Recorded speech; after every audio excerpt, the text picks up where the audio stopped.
Salam traders, balik lagi bersama gue Hera di channel ESG.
Nah, di video kali ini gue akan bahas tentang 2 proyek masa depan yang menggemparkan. Tahu nggak sih kalian tentang proyek yang sedang ramai menjadi perbincangan belakangan ini?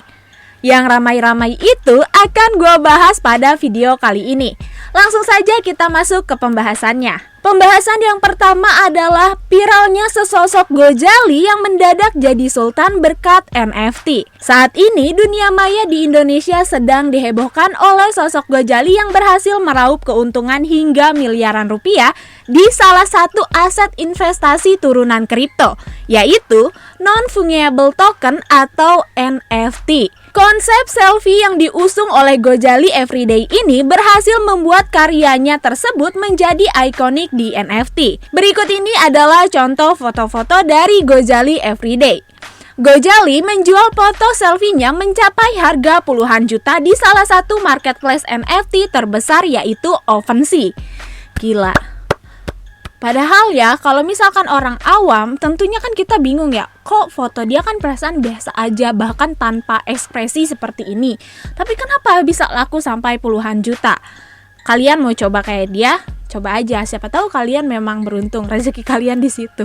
Menurut COO toko kripto yaitu Teguh Hermanda mengatakan bahwa fenomena Gojali ini membuat perhatian masyarakat terhadap NFT.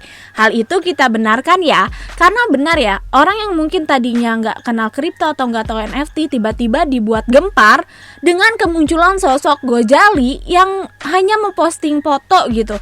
Tapi bisa laku sampai jutaan rupiah. Terus terlebih lagi fotonya juga foto dia pribadi dan tidak menampilkan ekspresi wajah yang tidak gimana-gimana gitu. Kecuali kalau misalkan Siwon gitu, mungkin itu akan menjadi hal yang biasa aja kali ya. Kalau emang tampangnya ganteng malah dianggap dia mah cakep, biasa aja gitu. Tapi kalau yang mungkin seperti Gojali ini ya sangat mencengangkan dunia. Dengan fenomena NFT Gojali tersebut, Teguh menilai masyarakat yang tidak pernah tahu kripto akhirnya bertanya mengenai NFT. Nah, hal itu saya benarkan karena menurut saya juga orang-orang awam yang tidak tahu kripto atau baru mengenal kripto atau baru terjun di kripto, mereka tentu jadi ikut tercengang ataupun masyarakat itu jadi lebih tertarik ingin juga seperti si Gojali ini kan, yang hanya memposting foto dirinya sendiri tanpa ekspresi, yang bisa dibilang juga fotonya juga foto ya normal biasa orang selfie gitu. Bahkan tidak normalnya dia tidak memberikan ekspresi, tapi dibayar atau dibeli dengan harga yang sangat fantastis gitu. Semua orang pasti kan tergiur ingin juga mencobanya, dan hal itu sangat menjadi pusat perhatian masyarakat pada saat ini ya. Meskipun demikian, Teguh pun menjelaskan kalau NFT itu bukan hanya sekedar gambar. Jadi untuk masyarakat yang awam pun kalian harus tahu kalau misalkan untuk menghasilkan uang seperti Gojali itu tidak asal-asalan selfie terus gambar terus kalian jual, itu ya tidak kayak gitu juga. Siapa juga yang mau beli kalau cuman begitu. Ia menuturkan ada 3 kategori yang berkaitan dengan NFT. Apakah 3 hal tersebut? Yang masuk dalam kategori yang pertama adalah kegunaan. Ada yang digunakan untuk utility, ada juga move use, mereka menjual tiket pakai NFT. Ini kegunaan. Pernyataan itu ditulis pada Sabtu tanggal 22 Januari 2022. Yang kedua adalah rarity atau langka. Punya storytelling bagus, rare atau limitasi terhadap NFT. Nah, Gozali ini masuk ke yang kedua. Gozali ini masuk ke rarity secara konsisten, persisten selfie setiap hari 5 tahun. Jadi, Gozali ini masuk ke dalam sebuah kelangkaan secara konsisten, persisten selfie setiap hari dalam jangka waktu 5 tahun. Nilainya dari situ. Jadi kenapa harga si Gozali ini mungkin bisa jadi mahal. Storytelling dibaliknya yaitu Gozali tak pernah foto dengan siapapun termasuk orang tua, orang beli, ataupun siapapun. Nah, kategori yang ketiga itu adalah community. Teguh menuturkan di sini ada event tertentu, punya NFT bisa masuk komunitas tersebut. Ibarat kartu member itu yang masyarakat harus ketahui. NFT bukan hanya foto selfie tetapi tentang beberapa kategori. Jadi kalian harus memahami dulu kategori-kategori yang ada di dalam NFT itu sebelum kalian terjun langsung ya.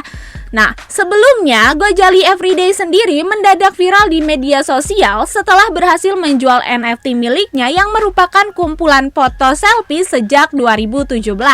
Ini dia contoh foto-foto selfie-nya. Meskipun berdasarkan volume trade dari akun OpenSea milik Gozali ini menunjukkan angka sebesar 277 ETH atau sekitar 13,3 miliar. Namun yang didapatkan Gozali tidak sebesar itu ya guys. Dalam sebuah tayangan podcast, di sini Gozali membeberkan keuntungan yang dia peroleh dari hasil menjual NFT-nya di market OpenSea yang tadi. Jadi sampai hari itu dia mendapatkan total 1,7 miliar. Kata Gozali ketika ditanya mengenai hasil yang didapatkan dari menjual NFT. Dari uang yang dihasilkan oleh Gozali dengan menjual fotonya tersebut dan nominal uang yang cukup besar ini, tentu dong kalian semua bertanya-tanya, apa sebenarnya NFT itu? Mengapa foto selfie saja bisa laku hingga jutaan bahkan miliaran rupiah? Mungkin masyarakat Indonesia masih bertanya-tanya dan asing dengan sebutan NFT. Untuk itu, mari kita bahas lebih dalam pemahaman dunia NFT di sini. Mengenal apa itu NFT. Nah, NFT ini adalah singkatan dari non-fungible token atau istilah lainnya yang biasa ramai di perbincangan ya NFT ya, karena lebih simpel. NFT sendiri adalah aset digital yang satu-satunya dimiliki oleh kalian atau oleh diri sendiri. Jadi kalian bisa punya akun sendiri, kalian bisa jual aset kalian sendiri ya. Contohnya bisa berupa foto, musik atau lain sebagainya. Sebagian besar NFT menggunakan teknologi blockchain Ethereum untuk merekam transaksi di dalamnya. NFT mewakili barang berharga atau unik dengan nilai tukar yang tidak bisa diganti. Barang bisa dijual dengan bentuk NFT yang berupa karya seni ya. Jadi seperti aset game, foto, video, musik, dan lain-lain. Kalian juga bisa mengubah aset dokumen menjadi NFT. Mengenai harga jual sendiri, itu tergantung dari faktor subjektif, seperti kualitas, kreativitas, dan reputasi dari sang seniman. NFT menjadi platform baru untuk media koleksi digital, di mana NFT bisa menjadi sarana untuk mendukung para seniman seperti artis, musisi, dan atlet atau bahkan kalian yang memiliki jiwa-jiwa seni. Jadi, NFT ini menawarkan imbalan besar bagi para seniman, musisi, kreator, dan influencer dari para investor yang bersedia untuk membayar aset NFT kalian. Saat ini popularitas NFT masih sangat terbatas untuk industri seni, hobi, dan juga hiburan. Jadi belum banyak orang nih yang tahu tentang NFT dan terjun di NFT. Jadi peluang kalian tuh sangat besar jika kalian ingin memulai NFT dari sekarang. Untuk bisa melakukan jual beli aset NFT, kalian wajib memiliki mata uang kripto. Nah, nanti di next video gue akan bahas mengenai NFT lebih dalam lagi ya, dari mulai cara daftar, cara buat akun, dan lain sebagainya. Jadi nantikan video gue selanjutnya, oke? Lalu, apa sih perbedaan dari NFT dan juga kripto lainnya? Perbedaan NFT dengan kripto lainnya, yaitu NFT pada dasarnya merupakan anak turunan cryptocurrency.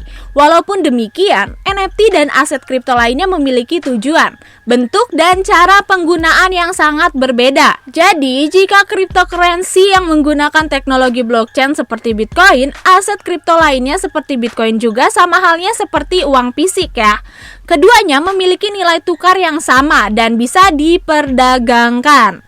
Cuman kalau dalam kripto itu kan jadi kalian misalkan beli koin terus kalian trading kan, kalian dapat keuntungan gitu. Kalau misalkan di NFT ini simpelnya itu ya kalian buat akun, kalian jual hasil karya seni kalian, bisa berbentuk gambar, musik, video, dan selain sebagainya gitu. Jadi lebih ke jiwa seni kali ya, kalian memperdagangkan hasil karya seni kalian. Tapi keduanya ya sama-sama ada transaksi jual beli, cuman caranya yang beda gitu. Contoh lainnya adalah jika uang senilai 50.000 akan selalu bernilai tukar 50.000. Begitupun dengan 1 Bitcoin yang juga akan bernilai 1 Bitcoin.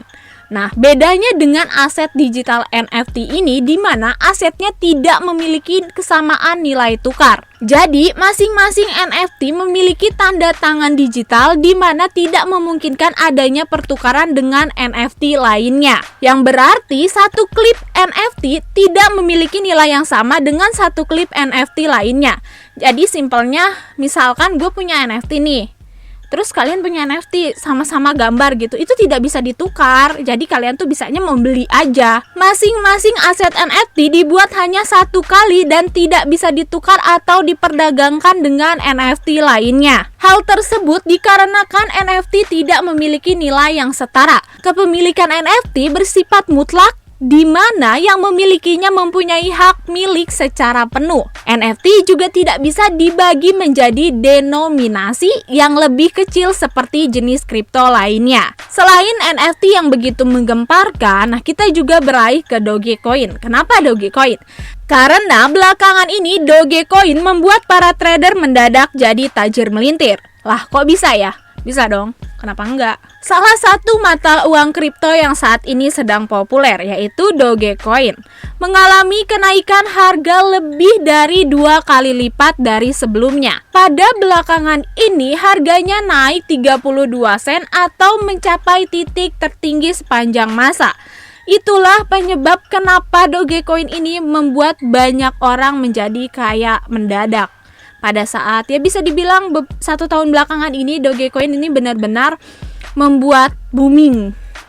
Karena ya bayangin aja kenaikannya itu mencapai 400% guys. Kenaikan ini bukanlah hal yang pertama kali terjadi pada Dogecoin ini.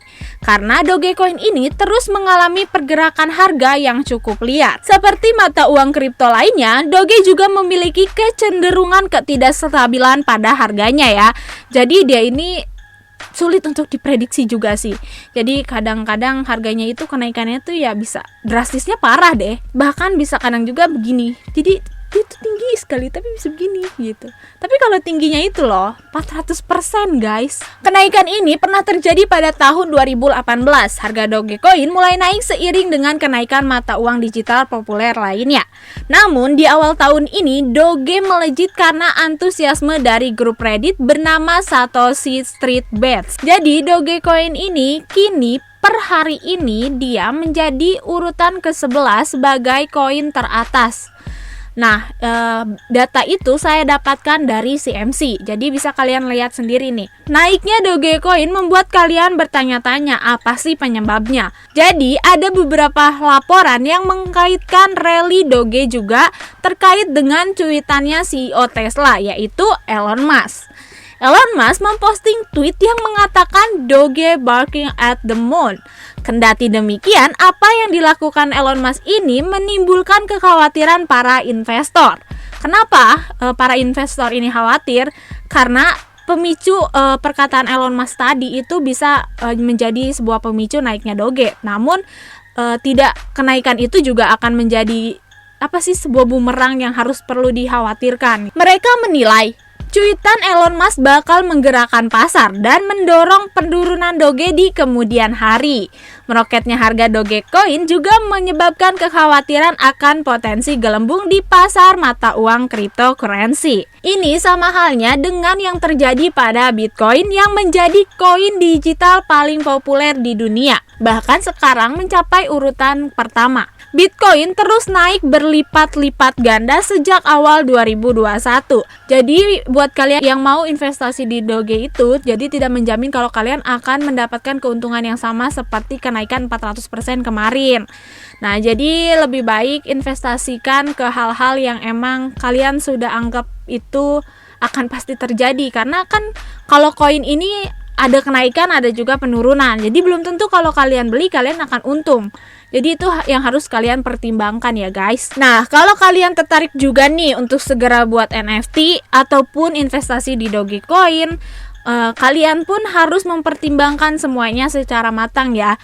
Nah, mengenai NFT ini, gue ingetin sekali lagi, nanti gue akan bahas mengenai cara buat NFT, daftar dan lain segalanya itu di next video ya. Nah, masalah Dogecoin, kalian itu kalau mau beli Dogecoin ya minimal harus kalian pertimbangkan dulu. Jadi jangan tergiur dengan apa yang sudah terjadi. Karena yang sudah terjadi belum tentu akan terjadi lagi.